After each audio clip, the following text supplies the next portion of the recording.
இறைமக்கள் அனைவருக்கும் ஸ்தோத்திரம்.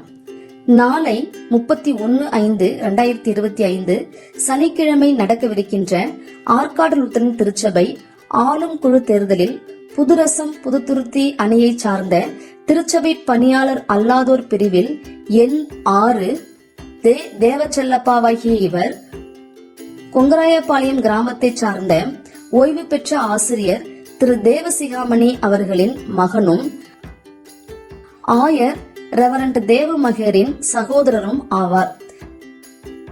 இவர் சாரோன் பள்ளியில் படித்தவர். இவர் சின்னசேலம் வடக்குநந்தல் பகுதியில் 9 ஆண்டுகளாய் பிசி செயலாளராகவும் பொருளாளராகவும் பணி செய்த காலத்தில் போதகர்களுடன் இணைந்து ஷாப்பிங் காம்ப்ளெக்ஸ் மற்றும் இந்திலியில் ஆலயம் கட்டியவர். பட்டாம்பாக்கம் ஆலயம் கட்டி எழுப்பப்பட வேண்டும் என முதலில் பொது அவையில் அதாவது ஜிஏவில் குரல் கொடுத்தவரும் இவர்தான்.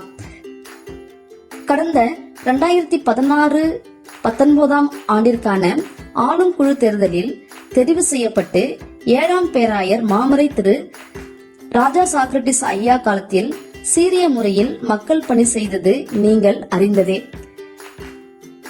இவர் தற்பொழுது நெய்வேலியில் ஆசிரியராக பணிபுரிகிறார். நெய்வேலி வட்டம் 19 உள்ள கிறிஸ்துநாதர் ஆலய அனைத்து செயல்பாடுகளிலும் கலந்து கொண்டு மக்களின் ஆதரவுடன் கடந்த பிசி தேர்தலில் வெற்றி பெற்றுள்ளார். கடந்த வாரத்தில் இவர் இத்தேர்தலில் நிற்கக்கூடாது என்றும் பிசியை ரிசைன் பண்ண சொல்லியும் இவர் மீதுள்ள காழ்ப்புணர்ச்சியின் காரணமாக ஆசிரியர்கள் அரசு ஊழியர்கள் திருச்சபை தேர்தலில் நிற்கக்கூடாது என்பதை கோடிட்டு எதிர் அணியினர் இவர் மீது கல்வித்துறையில் புகார் மனு அளித்ததால் விசாரணைக்கு சென்றதாலும் இதனால் ஏற்பட்ட மன உளைச்சலினாலும் பல திருச்சபை வாக்காளர் மக்களிடம் நேரில் சென்று வாக்கு கேட்க இயலாத சூழ்நிலை ஏற்பட்டது.